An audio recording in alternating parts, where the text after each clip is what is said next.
yegg si leen ak jàmm ci seen bii ñuy wax Ndar Fall info Ndar Fall info mooy seen bi ngeen xam ne moo leen topp bépp yëngu-yëngu sëriñ bi ak ndigalu sëñ bi joxe ñu mën leen koo jottali boo bëggee topp suñu vidéo ana nan ngay def da ngay bës foofu ñu la bindal abonné soo paree nga teg ci bës cloche notification bi mooy waral bépp vidéo buñ dugal nga mën koo jot Ndar Fall info mooy seen bi jaamu seen soxla.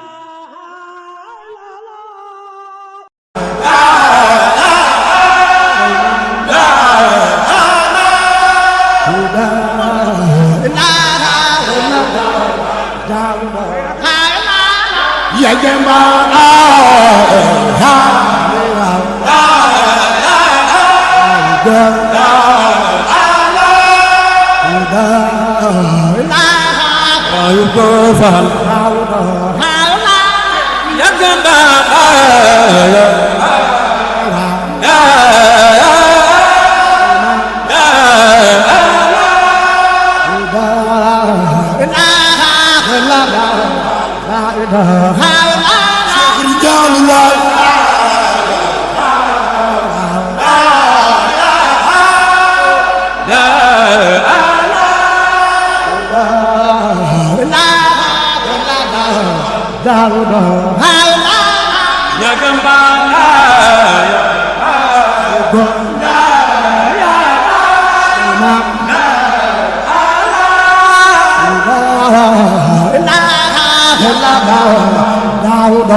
nga xam ni koor gaa ko fa indi woon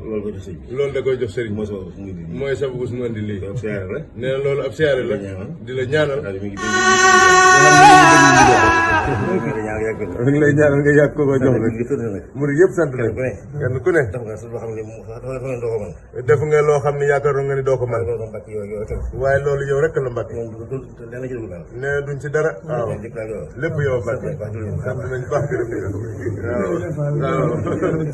waaw Mbàkke sëriñ bi ne am na mbégte lool nee na am na si mbégte mu rëy rëy nee na xolam sedd na guy nee na dégg na li sëriñ Cheikh wax nee na dégg na kàddu yu baax nee na jàpp na ko bu baax nee na lépp sëriñ bi la jóge si lay dellu waaw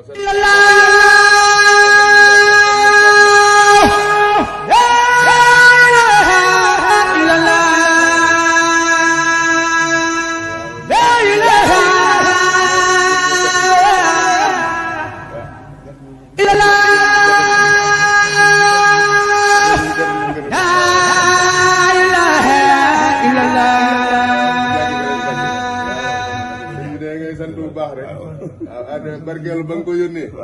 barkeelu ba nga ko yónnee boobu ak léegi moom lay sol summi wu ko ku ñëw mu ne la xoolal li ma sëñ Moustapha yónnee waaw moom de xelam dal na bu baax Mbacke xelam dal na bu baax de waaw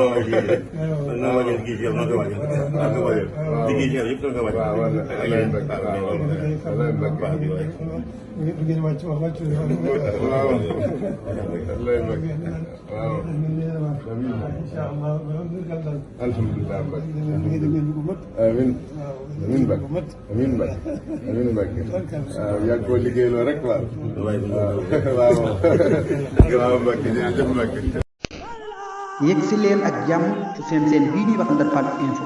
Ndar Fall info mooy seen bi ngeen xam ne moo leen topp bépp yëngu-yëngu sëriñ bi ak ndigalu sëñ bi joxe ñu mën leen koo jottali boo bëggee topp suñu vidéo ana nan ngay def da ngay bës foofu ñu la bindal abonné soo paree nga teg ci bës cloche notification bi mooy waral bépp vidéo